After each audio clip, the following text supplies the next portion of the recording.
You're watching Drake Queen Gaming. Enjoy the video.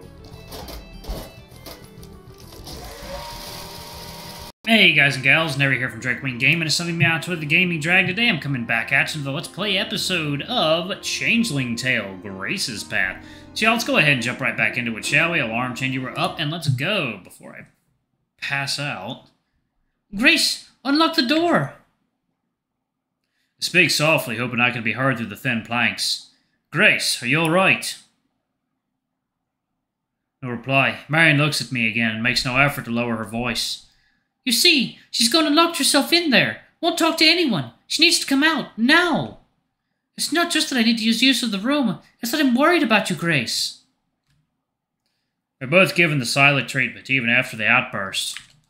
Grace, your sister does seem more than a wee bit concerned. If something is wrong, we'd like to help. I lower my voice and lean into the crack in the door frame. I'd like to help. I receive a heavy sigh in response.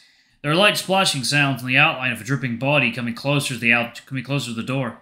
Unlock the door. Wait a minute before coming in. Just you. Yes, whatever you like, Grace.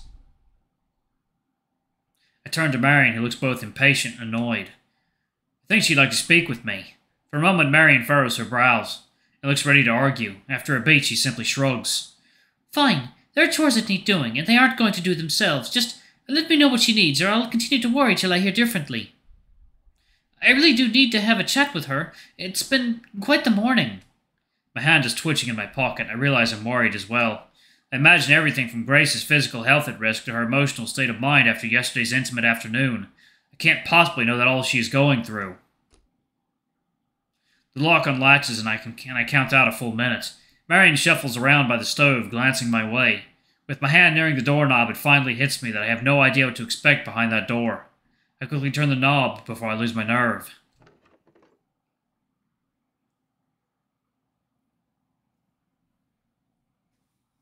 The bathwater must be warm. A steamy haze fills the room. Grace's voice comes from somewhere within the fog.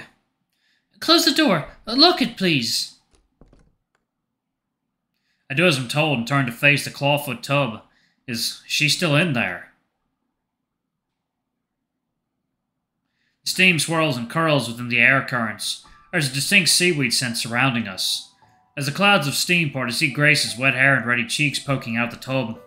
A pang of anxiety and arousal strikes as soon as it hits me that she is still in there, and her clothes lie draped over the stool. Does Grace spend the majority of her time in the water and in nothing else? Or is it just fate that I keep encountering her this way? I remind myself that something may be seriously wrong here, and I bring myself back to the task at hand. So, what is going on? Marion is pure concern over you.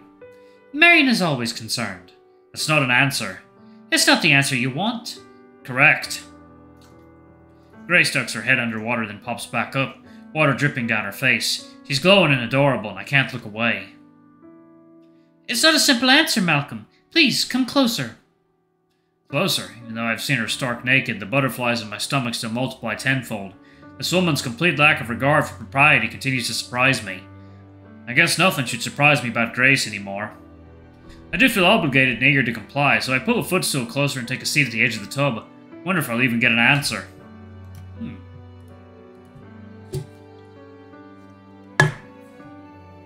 I'm gonna get a fish tacos. What you gonna get, buddy? Fortunately or unfortunately, her body is concealed by a thick layer of suds. An open box of Epsom salt sits next to the tub. To look at her, one would assume nothing is wrong.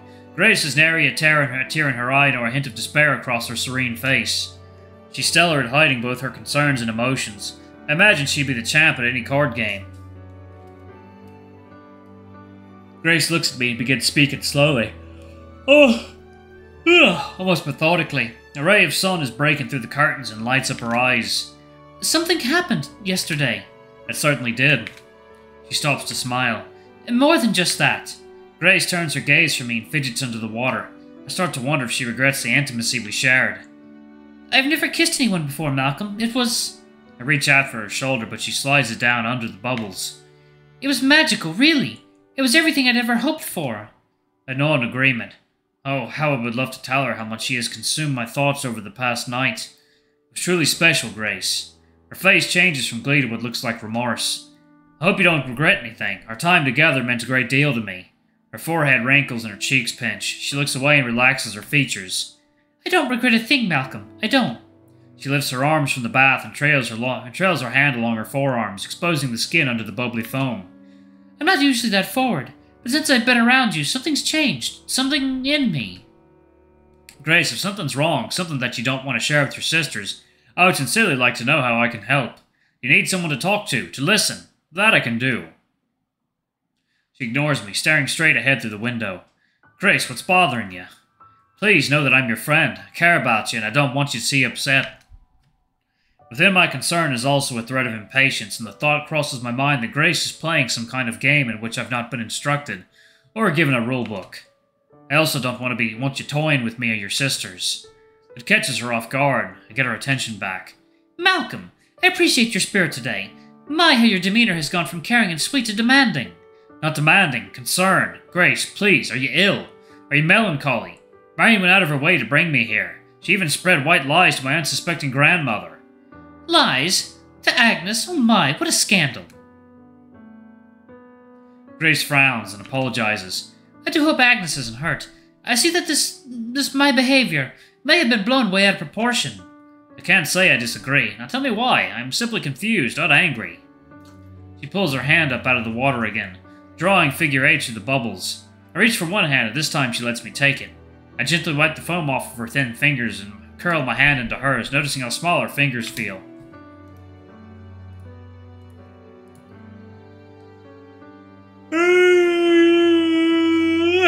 Ay. I came home last night, scrubbed my face, had a dram of whiskey to calm my thoughts, but my mind just continued to race. Grace looks to me in earnest, and squeezes my palm tightly. It was like that all night. I couldn't sleep. I empathize. I had some startling dreams as well. Really? Like what? Please tell me. Well, I don't know if I ought to share. Malcolm, tell me. I cling tightly to her hand as she brushes hair off her face.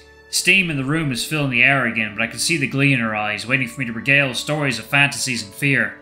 It's then that I know I want to continue pleasing her in any fashion possible, just to see those eyes light up, to see that innocent smile too often hidden behind a sullen veil.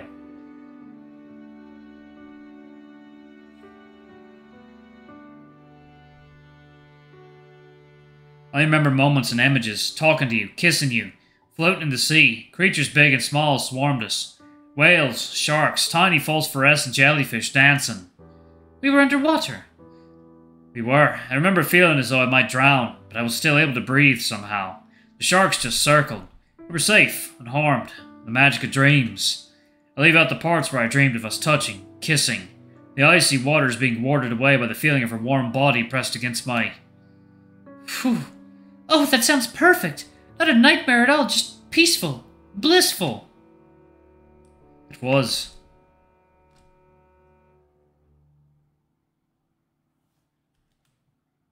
I hesitate before saying more. Perhaps it can be perfect or continue to be. Grace's blush deepens, and I don't think it's from the steam. Do you want me to tell you about your dreams, Grace? Do you want to tell me about your dreams, Grace? She takes a deep breath. I watch her shoulders and chest rise in the foam. I do, but... Okay, yes, I will. And most of them were as you describe. Just fleeting moments, experiences. I could smell your scent like that of ale and shaving cream. I can't help but laugh at hearing that. I must smell terrible. I would say no, but we both know I smell of kelp, so there's no use in sugarcoating it. Touché. Please continue. We were underwater. I was kissing you, but you couldn't breathe. You kept gasping for air. Finally, I let you go and you sank. When I dove down after you, you were gone, into the depths. My dream now sounds foolish in comparison. No wonder she couldn't sleep. For a second, it looks as though Grace may cry, but she splashes water on her face, tucks her wet hair behind her ears, and keeps talking.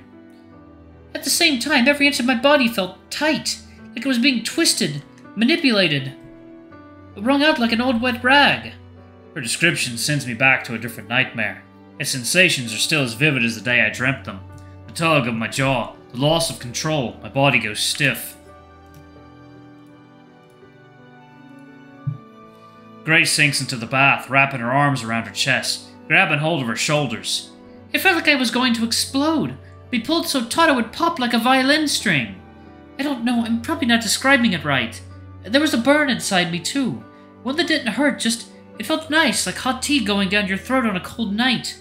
A refreshing heat, if that makes sense. It does. I know the feeling. Like melting into myself. Grace inhales and holds my gaze. Oh, goodness, y'all, I'm tired. Throughout the night, it was more than dreams that made me uncomfortable. It was feelings. About me, I wonder. Us. Emotions. Yes and no. More like sensations. Inside. And out. When I kept waking up, the heat was still inside me. Eventually, I decided to try and cool off. I filled the tub with a cold water, but once I got in, the water still felt hot. When I decided to get out of the bath, Grace begins rubbing her arms again. Malcolm, I need to tell you, and I need to show you something. But when I do, I'm afraid you'll run out that door and tell Marion, or worse, never want to see me again. It takes a moment to realize she's being quite serious.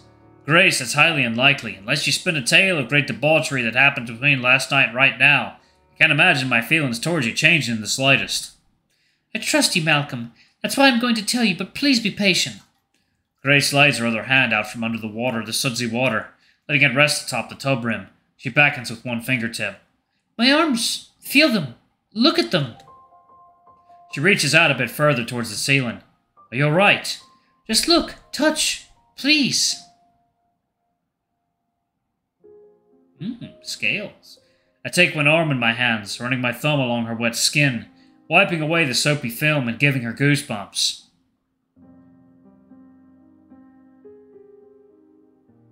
Upon first glance, I see the shine to her skin, like iridescent flakes of opal covering every follicle of her arm.